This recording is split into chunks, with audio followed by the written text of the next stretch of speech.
Assalamualaikum warahmatullahi wabarakatuh. Selamat pagi dan salam sejahtera bagi kita semua. Bagaimana kabarnya hari ini? Semoga kita selalu sehat walafiat dan selalu berada dalam lindungan Tuhan Yang Maha Esa. Baiklah, kita akan memulai mata kuliah dasar-dasar ilmu tanah dengan saya sebagai dosen pengampu Indah Aprilia SPMSI. Berikut deskripsi singkat dari mata kuliah ini.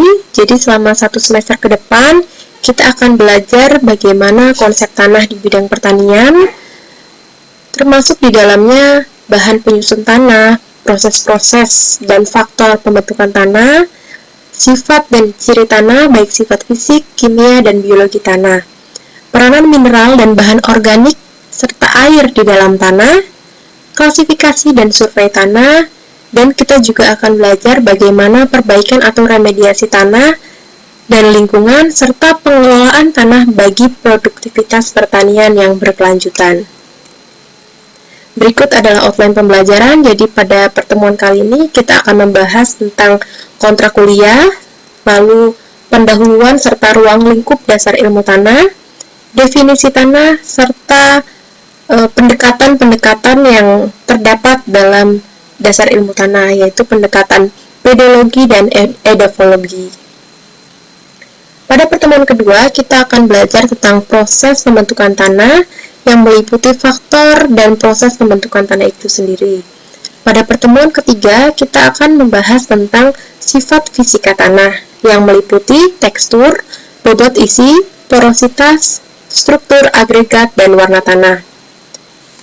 Pada pertemuan keempat dan kelima, kita akan belajar tentang sifat kimia tanah. Karena sifat kimia tanah ini cukup kompleks, sehingga kita akan bagi menjadi 2 pertemuan, yaitu pertemuan keempat dan pertemuan kelima. Pada pertemuan keempat, kita akan membahas tentang ketersediaan unsur hara dalam tanah, serta reaksi tanah, yaitu hubungan tanah dan tanaman. Pada pertemuan kelima, kita akan membahas tentang pertukaran kation dan kejenuhan bahasa, serta sifat dan ciri koloid tanah. Pada pertemuan ke-6 dan ke-7, kita akan belajar tentang sifat biologi tanah, di mana sifat biologi tanah itu sendiri juga cukup kompleks, sehingga kita bagi juga dalam 2 chapter. Pada pertemuan ke-6 atau chapter pertama dari sifat biologi tanah, kita akan belajar tentang mikroorganisme tanah, yang di dalamnya juga terdapat fungsi serta bagaimana cara mengidentifikasi mikroorganisme tanah.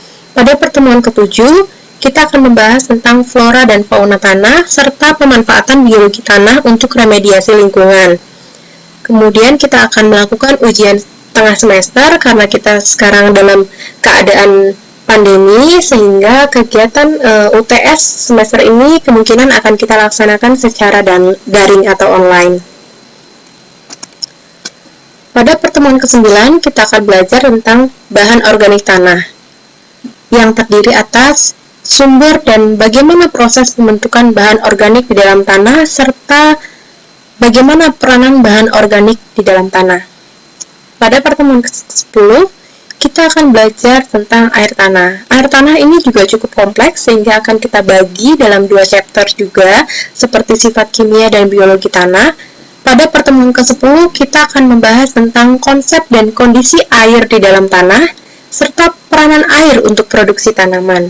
Pada pertemuan ke-11 atau chapter 2 dari air tanah, kita akan mempelajari bagaimana kehilangan air di dalam tanah dan bagaimana pengendaliannya. Pada pertemuan ke-12, kita akan belajar tentang sistem klasifikasi tanah dan lahan yang meliputi sistem klasifikasi tanah dan klasifikasi kemampuan dan kesesuaian lahan. Untuk klasifikasi tanah juga akan kita bagi dalam 2 chapter, karena ini pembahasannya cukup luas, sehingga kita bagi dalam 2 kali pertemuan, yaitu pertemuan ke-12 dan ke-13. Pada pertemuan ke-13, kita akan mempelajari tentang survei tanah, serta klasifikasi dan evaluasi lahan pertanian. Pada pertemuan ke-14 atau pertemuan terakhir, namun jika memungkinkan akan kita tambah dengan 1 pertemuan, sehingga kita menjadi 15 kali pertemuan. Pada 2 pertemuan terakhir ini, kita akan membahas tentang konsep kerusakan dan remediasi lahan, di mana kita akan membahas tentang konsep kesehatan tanah, pengendalian kerusakan lahan, serta remediasi lingkungan. Kemudian kita akan melaksanakan ujian akhir semester pada pertemuan ke-16. Jika situasi kita masih seperti ini atau masih dalam kondisi pandemi, maka UAS kemungkinan akan kita laksanakan juga secara daring. Berikut adalah capaian pembelajaran mata kuliah. Teman-teman bisa baca dari slide yang nantinya akan saya berikan di blog dosen saya, dan informasi tentang blog dosen saya akan saya sampaikan pada deskripsi di bawah video ini. Metode pembelajaran yang dilaksanakan yaitu dengan menggunakan strategi SCL atau Student Centered Learning dengan metode seperti ceramah, diskusi kelompok, tinjauan buku, dan sebagainya. Jadi nanti ke depan teman-teman akan kami bagi ke dalam kelompok-kelompok diskusi kecil sehingga teman-teman akan lebih mudah memahami mata kuliah ini. Atribut soft skill yang akan dikembangkan pada mahasiswa melalui perkuliahan ini adalah inisiatif, objektif, analitis, dan logis. Sistem pengendalian mutu perkuliahan ini dilakukan melalui penilaian terhadap mandiri dan struktur, aktivitas diskusi, laporan, presentasi, dan tampilan soft skill. Penilaian terhadap mahasiswa ditentukan oleh hasil belajar mahasiswa sendiri dengan menggunakan sistem penilaian acuan norma atau PAN. Evaluasi dilakukan dengan menggabungkan nilai capaian mahasiswa pada seluruh item kendali mutu dengan menggunakan rumus sebagai berikut, di mana partisipasi atau kehadiran sebesar 10%, PR atau tugas sebanyak 50%, ujian tengah semester 15%, dan ujian akhir semester 25%. Jadi pada hal ini tugas atau PR yang akan kami berikan itu memiliki poin yang cukup besar sehingga teman-teman wajib mengerjakan tugas agar teman-teman mendapatkan nilai yang terbaik. Catatan dari evaluasi yaitu mahasiswa yang dapat mengikuti ujian tengah semester dan ujian akhir semester adalah mahasiswa yang telah mengikuti perkuliahan sebanyak 75%. Jadi, apabila kita memiliki 14 kali pertemuan, teman-teman hanya boleh izin sebanyak 3 kali pertemuan. Bagi mahasiswa yang kehadirannya tidak mencukupi 75%, fakultas tidak boleh mengizinkan mengikuti ujian tengah semester dan maupun ujian akhir semester. Jadi kami tidak boleh mengizinkan saudara mengikuti ujian apabila kehadirannya kurang dari 75%. Berikut adalah rentang nilai yang akan kita sepakati, di mana nilai A itu saudara bisa dapat A apabila memperoleh nilai lebih besar dari 85. Apabila saudara melihat presentasi pada bagian ini sangat mungkin untuk dicapai nilai A itu ya. Jadi teman-teman bisa mendapatkan nilai A dengan mudah. Teman-teman cukup mengerjakan semua tugas yang kami berikan dengan sungguh-sungguh, mengikuti UTS, UAS, dan kehadiran itu akan sangat memungkinkan teman-teman untuk mendapatkan nilai A pada mata kuliah ini.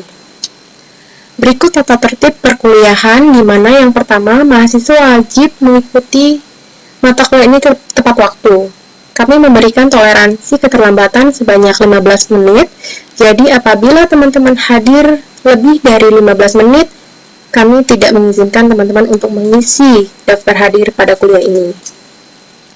Poin kedua, mahasiswa yang tidak hadir karena alasan yang dibenarkan menurut peraturan, yaitu hanya sakit dan izin dalam keperluan mendesak, dapat menyerahkan surat izin kepada dosen mata kuliah selambat-lambatnya pada hari perkuliahan berikutnya. Poin ketiga, jika dosen tidak dapat hadir pada jadwal yang telah ditetapkan karena suatu hal, maka dosen diwajibkan memberikan informasi kepada mahasiswa paling lambat 1 hari sebelum jadwal perkuliahan. Poin yang keempat, apabila dosen tidak hadir setelah 15 menit dari jadwal kuliah yang telah disepakati, mahasiswa berhak menghubungi dosen dengan menanyakan kepada petugas piket perkuliahan tentang perkuliahan dilaksanakan atau tidak. Jika dosen tidak datang dalam waktu 2 kali 15 menit dari jadwal yang ditentukan, maka mahasiswa berhak tidak mengikuti perkuliahan pada waktu tersebut dan perkuliahan dianggap tidak dilaksanakan. Mahasiswa wajib menyerahkan tugas-tugas kelompok atau individual yang dibebankan dosen pada waktu yang telah ditentukan kemudian. Mahasiswa harus berpakaian rapi dan sopan ketika mengikuti perkuliahan. Jadi meskipun kita berkuliah secara daring, teman-teman wajib menggunakan SOP kuliah. Dan yang terakhir, mahasiswa dilarang melakukan aktivitas lain selama perkuliahan berlangsung karena perkuliahan ini dilaksanakan secara online dan teman-teman semua berada di rumah. Jadi teman-teman minta pengertian kepada anggota keluarga yang ada di rumah bahwa teman-teman sedang melaksanakan kuliah sehingga teman-teman harus fokus mengikuti perkuliahan ini. Oke, kita akan mulai dengan pertanyaan, apa itu tanah? Saya memberikan waktu kepada teman-teman semua selama 5 menit ke depan. Tolong tulis apa yang ada di benak teman-teman, apa yang teman-teman ketahui tentang tanah. Silakan ditulis di dalam kertas lembar, kemudian kertas itu langsung difoto dan diberikan kepada ke WhatsApp saya.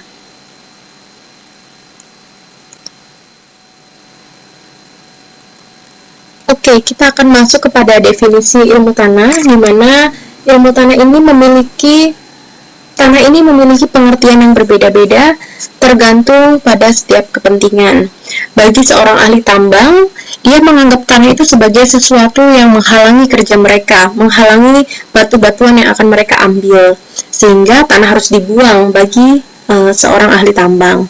Sedangkan bagi seorang ahli jalan, yang menganggap tanah itu sebagai sesuatu permukaan bumi yang lembek, sehingga perlu dipasang batu-batuan di permukaannya agar menjadi kokoh atau kuat.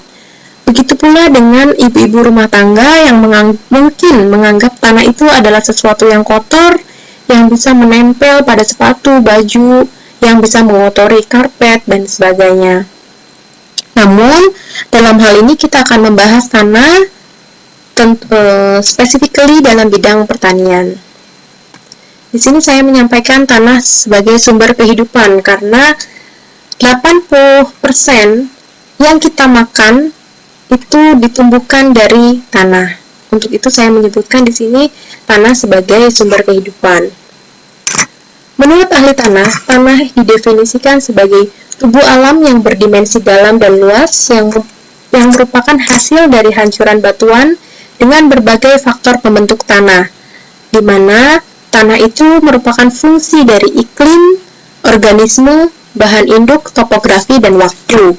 Bisa teman-teman lihat pada gambar di samping, di mana ini adalah penampang tegak dari tanah, atau yang kita biasa akan sebut sebagai profil tanah.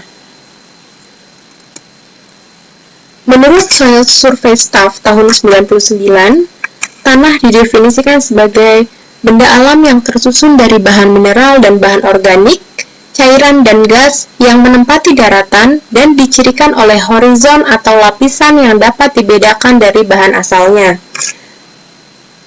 Sehingga, dalam bidang pertanian, tanah kita sebut sebagai media tumbuhnya tanaman darat. Terdapat dua variabel yang membedakan pengertian tanah dalam bidang pertanian dengan bidang-bidang yang lain, yaitu kedalaman tanah dan ukuran partikel. Kedalaman tanah di bidang pertanian dibatasi pada bagian atas kulit bumi yang telah mengalami pelapukan atau adanya aktivitas geologi.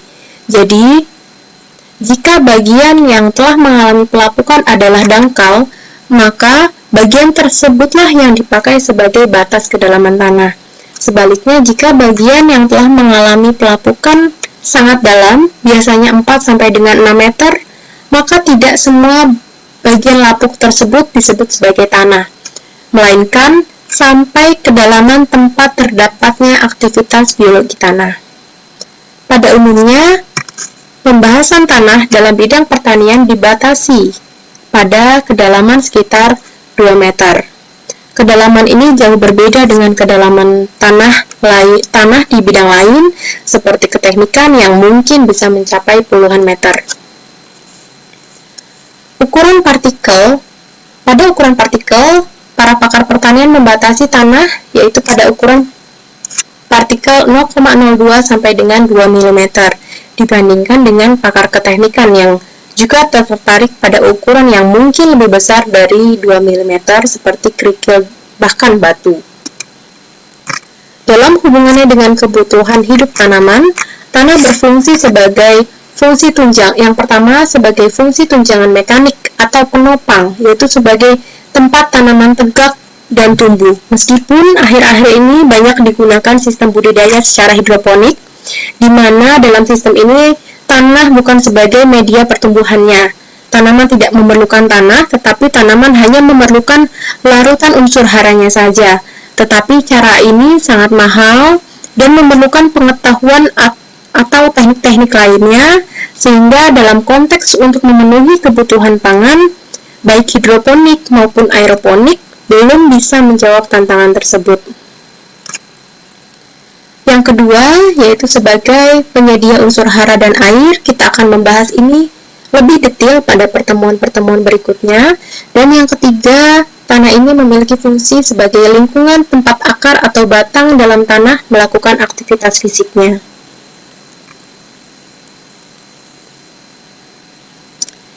Di dalam ilmu tanah terdapat dua pendekatan, yaitu pendekatan secara pedologi dan edafologi. Dalam perspektif pedologi, menganggap tanah ini sebagai suatu benda alam yang dinamis dan tidak khusus dihubungkan dengan pertumbuhan tanaman, di mana pedologi ini ilmu yang mempelajari proses pembentukan tanah beserta faktor-faktor pembentuknya, klasifikasi dan survei tanah, dan cara pengamatan di lapangan. Jadi pedologi ini tidak khusus dihubungkan dengan pertumbuhan tanaman, meskipun penemuan dalam bidang pedologi ini akan sangat bermanfaat dalam bidang pertanian. Pendekatan yang kedua yaitu pendekatan edafologi, di mana edafologi ini mempelajari tanah sebagai media tumbuh tanaman. Ilmu ini mempelajari sifat-sifat tanah dan pengaruhnya terhadap pertumbuhan tanaman, serta usaha-usaha yang perlu dilakukan untuk memperbaiki sifat-sifat tanah, baik pertumbuhan tanaman seperti pemupukan dan pengakuran. Tanah tersusun dari 4 bahan utama, yaitu bahan mineral, bahan organik, air, dan udara. Bahan-bahan penyusun tanah tersebut jumlahnya masing-masing berbeda. Pada tanah lapisan atas yang baik untuk pertumbuhan tanaman pada lahan kering, bukan lahan sawah, umumnya mengandung 45% bahan mineral, 5% bahan organik, 25% udara, dan 25% air. Bahan mineral ini merupakan bahan yang berasal dari hancuran batuan, sedangkan bahan organik berasal dari sisa-sisa tumbuhan dan hewan. Udara dan air mengisi pori-pori tanah yang banyaknya kurang lebih 50% dari volume tanah. Jumlah air dan udara di dalam tanah berubah-ubah. Pada keadaan kering misalnya, rongga yang ditempati udara, dia akan lebih banyak dibandingkan rongga yang ditempati oleh air. Sebaliknya, dalam kondisi basah, baik terjadi akibat pengairan maupun hujan, rongga yang berisi udara akan berkurang, dan rongga yang berisi air, dia jumlahnya akan bertambah. Untuk itu, jumlah udara dan air di sini plus minus masing-masing 25%, dengan total kurang lebih 50% untuk keduanya. Bahan mineral merupakan bahan yang berasal dari pelapukan batuan yang memiliki susunan mineral yang berbeda-beda sesuai dengan susunan mineral batuan yang dilapuknya. Bahan mineral dalam tanah dapat dibedakan menjadi 3, yaitu pasir dengan ukuran 2 mm sampai dengan 50 mikron, yang kedua debu 50 mikron sampai dengan 2 mikron, dan yang ketiga liat dengan ukuran kurang dari 2 mikrometer. Bahan mineral yang lebih besar dari 2 mm terdiri atas kerikil, kerakal, dan batu. Bahan organik umumnya ditemukan di permukaan tanah. Jumlahnya tidak besar, hanya sekitar 3 sampai dengan 5%, tetapi pengaruhnya terhadap sifat tanah sangat besar sekali. Adapun pengaruh bahan organik terhadap sifat-sifat tanah dan pertumbuhan tanaman, yaitu yang pertama, dapat memperbaiki struktur tanah, yang kedua, merupakan sumber unsur hara dalam tanah, yang ketiga, meningkatkan kemampuan tanah dalam menahan air, yang keempat, meningkatkan kapasitas tukar kation, dan sebagai sumber energi bagi mikroorganisme. Komponen yang ketiga adalah air. Air terdapat di dalam tanah karena ditahan atau diserap oleh massa tanah, tertahan oleh lapisan kedap air, dan atau karena keadaan drainase yang buruk. Air ditahan atau diserap oleh tanah karena adanya gaya-gaya yang berbeda-beda seperti kohesi, adesi, dan gravitasi. Kelebihan dan kekurangan air dapat mengganggu pertumbuhan tanaman. Fungsi air bagi pertumbuhan tanaman diantaranya yang pertama sebagai unsur hara tanaman, di mana air ini dia bisa menyumbangkan hidrogen dan oksigen bagi tanaman. Yang kedua merupakan pelarut unsur hara, dan yang ketiga air merupakan bagian dari sel-sel tanaman. Komponen yang keempat yaitu udara. Udara dan air mengisi pori-pori tanah. Jumlah pori-pori di dalam tanah seperti yang tadi saya jelaskan sebelumnya, 50% dari volume tanah. Jumlah air dan udara ini di dalam tanah berubah-ubah. Terdapat perbedaan susunan udara di dalam tanah dan di atmosfer, di mana kandungan uap air di dalam tanah ini lebih tinggi dibandingkan dengan atmosfer, dan CO2 lebih tinggi juga daripada di atmosfer, di mana di atmosfer CO2 umumnya kurang dari 0,03%, dan yang terakhir kandungan oksigen lebih rendah dibandingkan dengan di atmosfer. Bisa dilihat pada gambar berikut, jika ini merupakan akar tanaman dan ini merupakan partikel tanah, maka air akan mengisi pori-pori mikro, sedangkan udara akan mengisi pori-pori makro di dalam tanah. Seringkali orang-orang mendeskripsikan tanah atau soil dan lahan atau land sebagai dua hal yang sama, padahal pada dasarnya kedua kata tersebut sangatlah berbeda. Jika membicarakan tentang tanah, tanah adalah tubuh alam yang terbentuk dari pelapukan bahan induk yang dipengaruhi aktivitas organisme hidup pada topografi dan iklim tertentu dalam kurun waktu tertentu yang cukup lama. Selain itu juga, jika kita membicarakan tanah, kita akan membahas bahan penyusun tanah, sifat-sifat tanah, baik sifat fisik, kimia, dan biologi tanah, serta pembahasan tentang tanah akan mengarahkan kita pada pengertian suatu permukaan bumi yang sifatnya beragam dari suatu tempat ke tempat yang lainnya. Sedangkan lahan atau land, dia memiliki sifat yang lebih luas. Artinya, sesuatu yang menyangkut tempat atau place, yang berarti akan membicarakan tentang iklim, vegetasi, organisme, termasuk manusia, serta aspek manajemen yang diterapkannya. Sehingga lahan dan tanah itu sangat berbeda. Bagaimana halnya dengan fungsi tanah atau lahan? Seperti yang telah disampaikan sebelumnya, bahwa tanah ini merupakan tempat tumbuh tanaman, dan yang kedua, tanah ini bisa menyediakan unsur hara bagi tanaman, dan yang ketiga, tanah ini bisa menopang berdirinya tanaman. Akar tanaman perlu berkembang baik dalam tanah agar dapat menjamin berdirinya tanaman. Yang keempat, tanah ini berfungsi sebagai tempat wisata atau rekreasi, dan yang kelima, tanah dapat menjadi penyangga atau buffer system, sehingga jika terdapat senyawa-senyawa yang jumlahnya berlebih atau meracun di dalam tanah, maka tanah ini bisa berperan sebagai penyaring untuk menetralisir bahan-bahan beracun tersebut atau senyawa-senyawa yang beracun tersebut. Dan yang keenam, tanah ini sebagai tempat didirikannya bangunan, jembatan, dan sebagainya. Mengingat begitu banyaknya peran tanah atau lahan dalam kehidupan manusia dan organisme lainnya, maka perlu diperhatikan tata guna lahan yang tepat, sehingga tanah atau lahan tersebut tetap terjaga dan tetap berkelanjutan atau sustainable. Berikut referensi yang digunakan dalam penyusunan bahan ajar ini. Sekian dari saya. Apabila ada hal yang ingin didiskusikan, bisa disampaikan melalui kolom komentar. Semoga kita selalu dalam lindungan Allah Subhanahu wa Ta'ala. Terima kasih. Assalamualaikum warahmatullahi wabarakatuh. See you.